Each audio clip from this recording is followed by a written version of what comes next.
मेरे क्रूर हस्बैंड। इसमें शर्माना क्या जैस्मीन, तुम अपने पति की बाहों में हो और ये तुम्हारा हक है। लता की बात पर सब फिर से हंसने लगे और मोक्ष ने कहा, ओके, अब जैस्मीन को रेस्ट करना चाहिए। अब आगे। मोक्ष की बात सुनकर सबने हाँ में सिर हिलाया और मोक्ष जैस्मीन को लेकर रूम में चला गया। मोक्ष ने जैस्मीन को बेड पर लिटाया, जिससे जैस्मीन उसे देखकर मुस्कुराने लगी। जैस्मीन की आंखें भारी हो रही थी। मेडिसिन के असर से उसे नींद आ रही थी। मोक्ष ने एक नज़र उसे देखा और माथे पर किस करके बाथरूम में चला गया। जैस्मीन भी आंखें बंद किए मुस्कुराई और धीरे धीरे नींद की आगोश में जाने लगी। कुछ देर में मोक्ष बाथरूम से आया तो उसने देखा कि साहिल अपना छोटा सा ब्लैंकेट ओढ़ जैस्मीन से थोड़ा दूर सो रहा है। उसके और जैस्मीन के बीच में एक हाथ का फासला है। मोक्ष धीरे कदमों से उसके पास आया और उसके ऊपर झुककर बोला, आज लिटिल चैंप अपनी मम्मा से इतना दूर क्यों सो रहा है?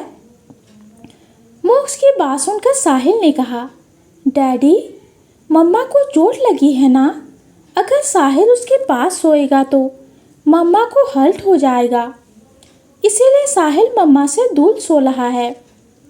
साहिल की बात सुनकर मोक्ष के फेस पर स्माइल आ गई और उसने साहिल की नोज को पिंच करते हुए कहा, okay little champ, good night. ऐसा कहकर मोक्ष खुद भी सोफे पर सोने चला गया। अगली सुबह जब मोक्ष की आंखें खुली तो जैस्मीन बेड पर लेटी हुई साहिल से बातें कर रही थी और साहिल जैस्मीन के एकदम पास लेटा हुआ था, जिसे देखकर मोक्ष उठा और मुस्कुराते हुए उनके पास गया। मोक्ष को उठा देखकर जैस्मीन ने धीरे से कहा, गुड मॉर्निंग। जैस्मीन की बात सुनकर मोक्ष उसे देखते हुए उसके ऊपर झुकने लगा, जिसे देखकर जैस्मीन ने उसे आंखें दिखा दी, जिससे मोक्ष ने साहिल के माथे पर किस किया और बोला, क्या हुआ? मैं तो अपने बेटे से प्यार कर रहा हूँ, तुम्हारे माइंड में ही उल्टी सीधी चीज़ें चलती रहती है। मोक्ष की बात सुनकर जैस्मीन ने मुंह बना लिया और मोक्ष हंसने लगा। तभी साहिल ने उसके चेहरे को अपने छोटे छोटे हाथों में भरा और प्यार से बोला, डैडी, आप हंसते हुए कितने क्यूट लगते हो, बिल्कुल साहिल की तरह। साहिल की बात सुनकर मोक्ष और जैस्मीन दोनों के फेस पर स्माइल आ गई और मोक्ष ने कहा, ओके लिटिल चैंप, अब तुम ग्रैंड माँ के पास जाओ, डैडी मम्मा को बात देंगे। मोक्ष की बात सुन के साहिल ने एकदम से कहा, ओके डैडी, साहिल जा रहा है। साहिल के जाते ही मोक्ष ने जैस्मीन को अपनी बाहों में उठाया और बाथरूम में ले गया। कुछ ही देर में सब डाइनिंग टेबल पर मोक्ष और जैस्मीन का इंतजार कर रहे थे। तभी सबको ऊपर से मोक्ष जैस्मीन को अपनी गोद में लेके आता हुआ दिखा। मोक्ष धीरे कदमों से आया और अपने चेयर पर जैस्मीन को बिठाने लगा तो जैस्मीन उसके कान में कहा, ये आपकी चेयर है? जिसके जवाब में मोक्ष ने कहा, मुझ में और तुम में अलग कौन है? और फिर मेरी हर चीज़ तुम्हारी है, तुम्हारा हक है। मोक्ष की बात सुनकर जैस्मीन ने शर्माते हुए अपनी नज़रें झुका ली और मोक्ष ने उसे अपने चेयर पर बिठा दिया। मोक्ष का यह जेस्चर देखकर सबके चेहरे खिल गए और आकाश के फेस पर भी एक स्माइल आ गई। सब ब्रेकफास्ट कर रहे थे और साहिल जैस्मीन के बगल वाले चेयर पर बिठा था और मोक्ष उसके दूसरी साइड। जैस्मीन ने साहिल को एक बाइट खिलाया तो खुश होते हुए बोला, मम्मा, आपका पराठा बहुत टेस्टी है। साहिल की बात पर जैस्मीन मुस्कुरा दी और मोक्ष ने ब्रेकफास्ट खाया और बाकी सब ने भी। जैसे ही पहला बाइट लिया, सबके मुंह से एक साथ निकला, जैस्मीन, तुम किचन में गई थी? सबके मुंह से एक साथ सुन के जैस्मीन सबको हैरानी से देखने लगी और कंफ्यूज होते हुए बोली, क्या हुआ? आप सब ऐसे क्यों कह रहे हो? जिसके जवाब में मोक्ष हल्के गुस्से में बोला, क्योंकि तुमने ब्रेकफास्ट बनाया है। मोक्ष की बात पर जास्मिन और कंफ्यूज हो गई और धीरे से बोली, नहीं मोक्ष, आप मुझे खुद से उठने तक नहीं दे रहे हो तो मैं ब्रेकफास्ट कैसे बनाऊंगी? जास्मिन की बात पर विवेक बोला, पर जास्मिन, ब्रेकफास्ट तुम्हारे हाथों से ही बना है, इसमें तुम्हारे हाथों का टेस्ट है। विवेक की बात सुनकर जास्मिन और कंफ्यूज हो गई और बोली, पर मैं तो किचन में गए ही नहीं। ऐसा कहकर जास्मिन ने एक बाइट लिया और मुस्कुराते हुए बोली, आज का ब्रेकफास्ट मम्मा ने बनाया है, क्योंकि मम्मा के हाथों से इतना टेस्टी खाना बनता है। जास्मिन की बात पर सिंघानिया मेंशन के सबसे पुराने और लॉयल सर्वेंट रामू ने कहा, छोटी मालकिन सही कह रही हैं, आज ब्रेकफास्ट उनकी माँ जी ने बनाया है। रामू की बात सुनकर ममता जी ने नजरें चुराते हुए कहा, आपने क्यों तकलीफ की गायत्री जी? आप हमारे मेहमान हैं और हम आपसे ही काम करवा रहे हैं। ममता जी की बात पर गायत्री जी मुस्कुराते हुए बोली, कैसी बात कर रही हैं आप ममता जी? मेहमान से पहले हम एक परिवार हैं और अपने परिवार का काम करने में तो खुशी मिलती है, तकलीफ नहीं होती। तभी विवेक ने पराठे खाते हुए कहा, कुछ भी कहो, लेकिन ऐसा लग रहा है कि जास्मिन ने ही ब्रेकफास्ट बनाया है, मज़ा आ गया। विवेक की बात सुनकर अमित और अभिषेक ने भी कहा, हाँ बिल्कुल सेम टेस्ट है। मोक्ष भी ब्रेकफास्ट करते हुए खुश हो रहा था, क्योंकि वो खुद ही जास्मिन के हाथ का ब्रेकफास्ट मिस कर रहा था और आज उसकी ये इच्छा पूरी हो गई थी। कुछ देर में सब ब्रेकफास्ट करके हॉल में बैठे थे और बात कर रहे थे। तभी अभिषेक ने कहा, ओके मोक्ष, अब हम सब चलते हैं। अभिषेक की बात सुनकर मोक्ष ने हाँ में सिर हिलाया, लेकिन जास्मिन बोली, पर भैया आप सब तो यहीं रुकने वाले थे ना? जास्मिन की बात पर अभिषेक ने कहा, रुक जाते जास्मिन, पर मुझे लता के पास उसकी मायके जाना है। लिली लता के लिए रोने लगी थी, इसीलिए उसे पहले जाना पड़ा, लेकिन अब लिली को मुझसे मिलना है। तभी जास्मिन ममता जी से बोली, आप तो रुक जाइए मम्मी जी। जिसके जवाब में ममता जी उसके सिर पर हाथ फेरते हुए बोली, नहीं रुक सकती बेटा, वहाँ सिंघानिया मेंशन में मेरी ज़रूरत है, पर तुम उदास क्यों होती हो? गायत्री जी और तुम्हारे दोस्त तो यही हैं, उनके साथ टाइम स्पेंड करो और मेरा प्रॉमिस है तुमसे, तुम्हारे ठीक होने के बाद हम पूरा 1 महीना साथ में रहेंगे। ममता जी की बात सुनकर जैस्मिन मुस्कुरा दी और अभिषेक, अमित, ममता जी, विवेक, नवीन और रामू सब अपने अपने काम के लिए निकल गए। तभी दयानंद जी बोले, मोक्ष, अब हमें भी घर चलना चाहिए। जिसके जवाब में जैस्मिन ने कहा, नहीं पापा, आप सब इतनी जल्दी नहीं जा सकते, कुछ दिन और रुक जाइए। बेटा, रुकना पॉसिबल नहीं है, वहाँ ऑफिस में आकाश के पापा अकेले परेशान हो रहे होंगे, और रही बात रुकने की तो तुम्हारी माँ रुक जाएगी।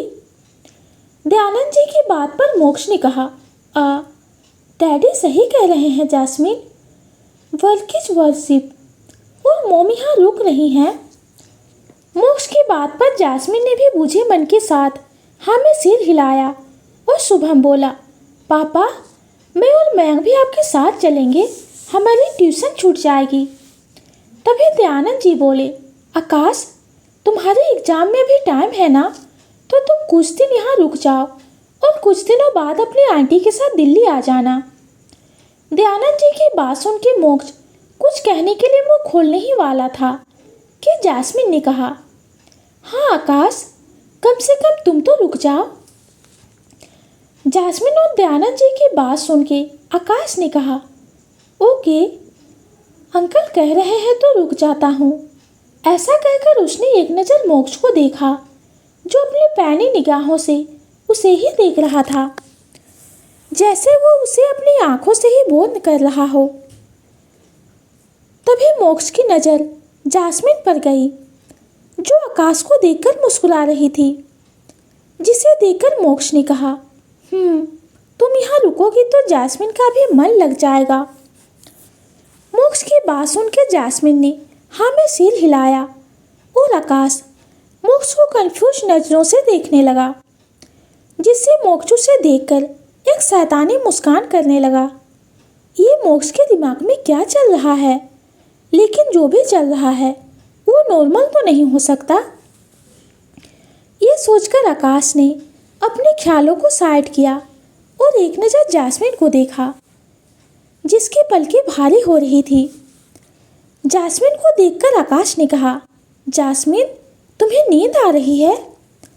आकाश की बात सुनकर मोक्ष ने कहा, हाँ, चलो तुम रेस्ट करो, काफ़ी देर से यहाँ हो। ऐसा कहकर उसने जैस्मिन को अपनी गोद में उठा लिया और अपने रूम में ले गया। कुछ देर में मोक्ष आया तो दयानंद जी, शुभम, मयंक और कुणाल जाने के लिए रेडी थे। मोक्ष के आते ही वो सब रूम पर जाने लगे। कुछ देर में मोक्ष का जेट टेक ओवर कर चुका था और रूम पर मोक्ष और आकाश अकेले खड़े थे। तभी मोक्ष कोल्ड एक्सप्रेशन लिए आकाश की तरफ पलटा और ठंडी निगाहों से उसे देखने लगा। आकाश भी मोक्ष को ही देख रहा था। तभी मोक्ष उसके पास आया और उसे देखकर डेविल स्माइल करने लगा। आकाश भी मोक्ष की स्माइल में छुपी साजिश समझ रहा था। कुछ पल रुकने के बाद मोक्ष तुरंत नीचे चला गया। आकाश भी उसके पीछे जाने लगा। नीचे जाकर आकाश ने जैस्मिन के रूम की तरफ रुख कर दिया। रूम के पास पहुंचकर देखा तो मोक्ष जैस्मिन को बाहों में लिए लेटा था।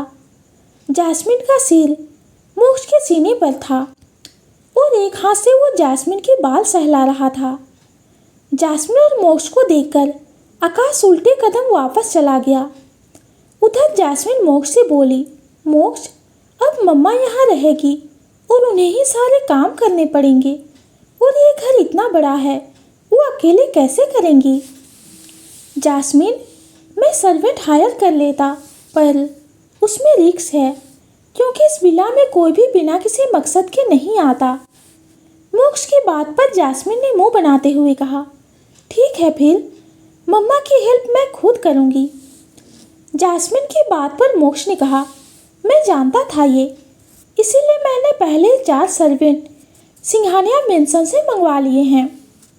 मोक्ष की बात सुनकर जैस्मिन आंखें बंद किए ही मुस्कुरा दी और मोक्ष को सोचते हुए उसके बालों में हाथ फेरने लगा। कुछ देर बाद मोक्ष का फ़ोन वाइब्रेट हुआ। उसने एक नज़र फ़ोन को देखा तो विवेक का फ़ोन था। उसने धीरे से फ़ोन पिक किया और विवेक ने कुछ कहा, जिसके जवाब में मोक्ष ने कहा, ओके, आई एम कमिंग। ऐसा कहकर मोक्ष ने एक नज़र जैस्मिन को देखा जो सो गई थी। उसने धीरे से जैस्मिन के सिर को तकिए पर रखा और ब्लैंकेट से कवर करके खुद नीचे चला गया। नीचे जाके उसने देखा कि वो चारों सर्वेंट आ गए हैं और अपने अपने काम पर लग गए हैं। गायत्री जी और आकाश किचन में कुछ बना रहे थे।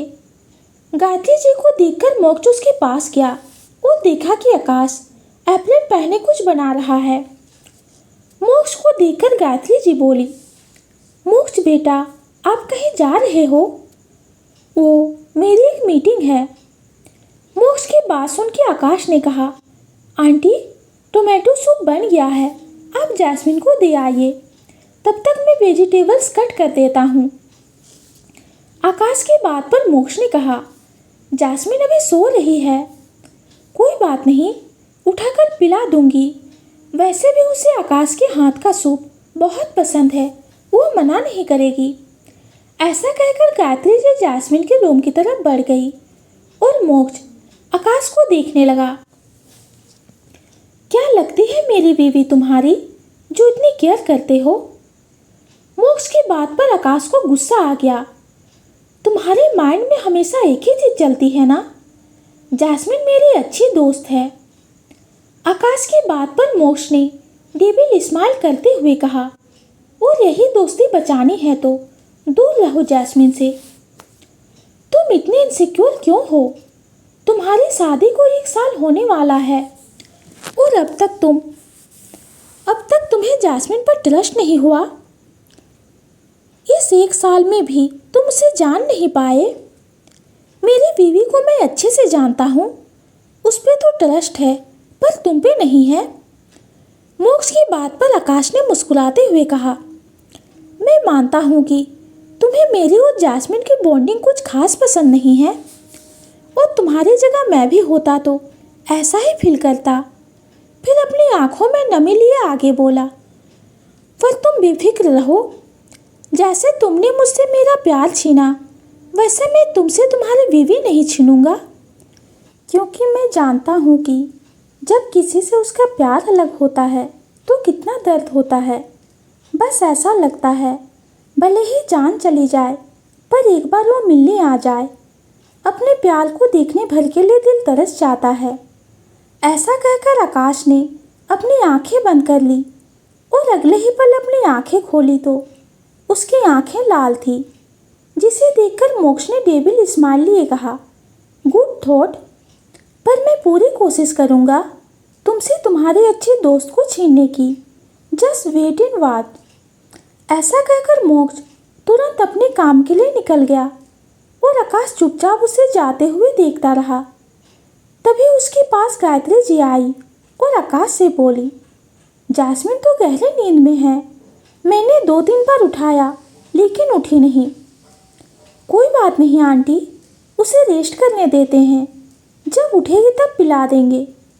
उधर मोक्ष, विवेक और नवीन अपने ऑफिस में बैठे थे और उनके सामने स्क्रीन पर वही जैस्मिन की एड चल रही थी। मोक्ष एकटक उस एड को देख रहा था और नवीन बार बार अपने माथे पर आए पसीने को अपने रुमाल से पोंछ रहा था। एड खत्म होते ही मोक्ष एकदम से नवीन की तरफ पलटा, जिससे नवीन अपनी सीट से खड़ा हो गया। सॉरी बॉस, पर मैंने किसी गलत इंटेंशन से मैम को टच नहीं किया, सिर्फ इस एड के लिए क्लोज गया। वैसे मैंने कभी मैम को उस नज़र से नहीं देखा। नवीन की बात सुनकर विवेक हंसने लगा और नवीन उसे देखने लगा। तभी उन दोनों के कान में मोक्ष की आवाज़ गई, इट परफेक्ट है, जल्दी से इस प्रोडक्ट को लॉन्च कर देना। ऐसा कहकर मोक्ष ने इशारा किया, जिससे विवेक और नवीन अपनी अपनी केबिन में चले गए और मोक्ष ने अपना लैपटॉप ऑन कर लिया और अपने विला की फुटेज देखने लगा और अपने बेडरूम की फुटेज देखकर उसकी मुट्ठी कस गई। उधर आकाश जैस्मिन के बेडरूम में बैठा था और उसे बड़े प्यार से सूप पिला रहा था। जैस्मिन पर बड़े टेस्ट के साथ वो सूप पी रही थी। मानना पड़ेगा आकाश, तुम बहुत ही टेस्टी टोमेटो सूप बनाते हो, तुम्हारे लिए ही तो बनाया है। आकाश की बात सुनकर जैस्मिन मुस्कुराते हुए बोली, तुम भी तो टेस्ट करो। ऐसा कहकर जैस्मिन ने उसे चम्मच से आकाश को एक सिप पिला दिया। सूप पीने के बाद आकाश ने भी चहकते हुए कहा, सच में अच्छा बना है। आकाश की बात पर जैस्मिन ने हाँ में सिर हिलाते हुए कहा, हाँ, और आकाश उसे फिर से सूप पिलाने लगा। उधर मोक्ष आकाश और जैस्मिन को देखकर अंदर ही अंदर जल रहा था, लेकिन उसके चेहरे से कोई नहीं बता सकता था कि उसके दिमाग में क्या चल रहा है। वो एकटक आकाश और जैस्मिन को देख रहा था। तभी उसको जैस्मिन की आवाज़ आई, जो आकाश से कह रही थी, आकाश, मुझे नीचे जाना है, यहाँ लेटे लेटे थक गई हूँ। जैस्मिन की बात सुन के आकाश ने कहा, मैं समझ रहा हूँ जैस्मिन, पर मोक्ष यहाँ नहीं है। मोक्ष नहीं है, पर तुम तो हो, तुम मुझे नीचे लेके चलो। जैस्मिन की बात सुन के आकाश सोच में पड़ गया। उसे मोक्ष की सुबह वाली बातें याद आने लगी।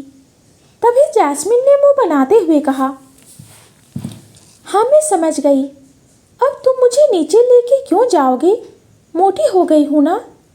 जैस्मिन की बात सुन के आकाश हंसने लगा और हंसते हुए बोला, मोटी और तुम।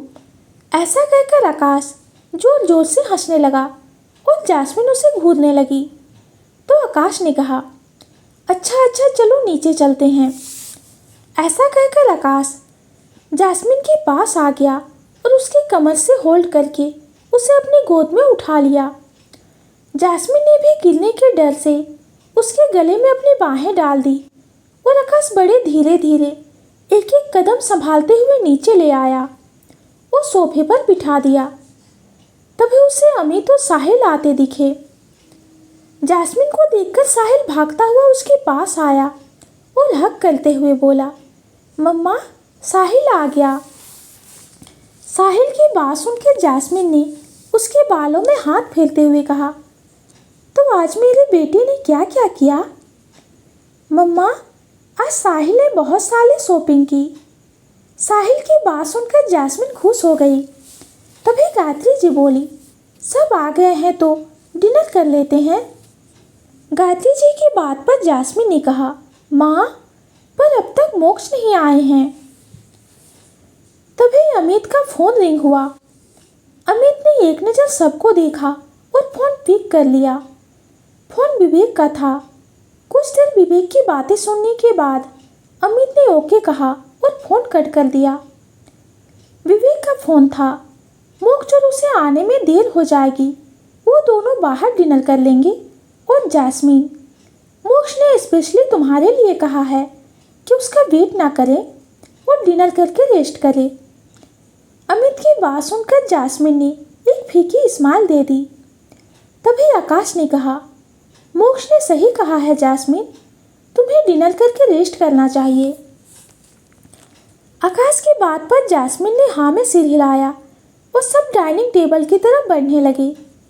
जैस्मिन ने भी सबको एक नज़र देखा और अपने पैरों पर खड़ी होने लगी, जिसे देखकर आकाश एकदम से उसके पास आया और उसे अपनी बाहों में उठा लिया। अमित, साहिल और गायत्री जी अब तक डाइनिंग टेबल के पास पहुंच गए थे। आकाश ने जैस्मिन को गोद में लिया और डाइनिंग टेबल की तरफ जाने लगा। उधर मोक्ष और विवेक अपने केबिन में बैठे थे और एकटक मोक्ष के लैपटॉप में देख रहे थे। स्क्रीन पर विला की फुटेज चल रही थी। उधर आकाश जैस्मिन और साहिल को अपने हाथों से भी डिनर करवा रहा था। साहिल तो आकाश की केयर से बहुत खुश था। तभी साहिल ने खुश होते हुए कहा, प्याले अंकल, आप ना बहुत अच्छे हो। आप साहिल और साहिल की मम्मा की कितनी केयर कर रहे हो। साहिल की बात पर वहाँ बैठा हर शख्स मुस्कुरा दिया और आकाश भी साहिल को एक एक बाइट खिलाने लगा। उधर विवेक और मोक्ष के आगे उनका डिनर रखा था, लेकिन मोक्ष अपनी दहकती आंखों से बस लैपटॉप स्क्रीन को देख रहा था। तभी विवेक की आवाज़ उसके कानों में गई, मोक्ष, खाना ठंडा हो रहा है। जिसके जवाब में मोक्ष ने बस हाँ में सिर हिला दिया और विवेक फिर लैपटॉप स्क्रीन देखने लगा। वो समझ रहा था कि इस वक्त मोक्ष के माइंड में क्या चल रहा है, जिससे विवेक ने कहा, तुम ज़्यादा सोच रहे हो मोक्ष, जैस्मिन पर ट्रस्ट करो। जो तुम देख रहे हो वो नहीं है, और जो है वो तुम देखना नहीं चाहते। जैस्मिन कैसी है ये मुझे मेरे बर्थडे नाइट पर ही पता चल गया था विवेक, पर वो बहुत मासूम है। उसमें अभी इतनी समझ नहीं है कि किसी की अच्छाई के पीछे छिपे मतलब को समझ सके। मोक्ष की बात सुनकर विवेक ने एक नज़र लैपटॉप स्क्रीन को देखा और धीरे से कहा, पर मुझे इस लड़के को देखकर लगता है कि तुम्हारा शक बेबुनियाद है। इस लड़के की आंखों में सच्चाई और जैस्मिन के लिए फिक्र है। अपने शक को साइड करके देखो, सच सामने आ जाएगा। ऐसा कहकर विवेक डिनर करने लगा और मोक्ष गहरे सोच में डूब गया। इसकी इंटेंशन गलत हो या नहीं, लेकिन इसने मोक्ष की चीज़ों पर हक जताया है। जिसकी चीज़ों को लोग देखने से कतराते हैं, इसने उस पर हक जताया है। इसकी कीमत तो इसे चुकानी ही पड़ेगी। तो दोस्तों, आगे की स्टोरी जानेंगे हम अगली वीडियो में। आज की कहानी आप सबको कैसी लगी कमेंट में ज़रूर बताइए। कहानी पसंद आती है तो चैनल को लाइक और सब्सक्राइब कीजिए। कहानी सुनने के लिए आपका बहुत बहुत धन्यवाद।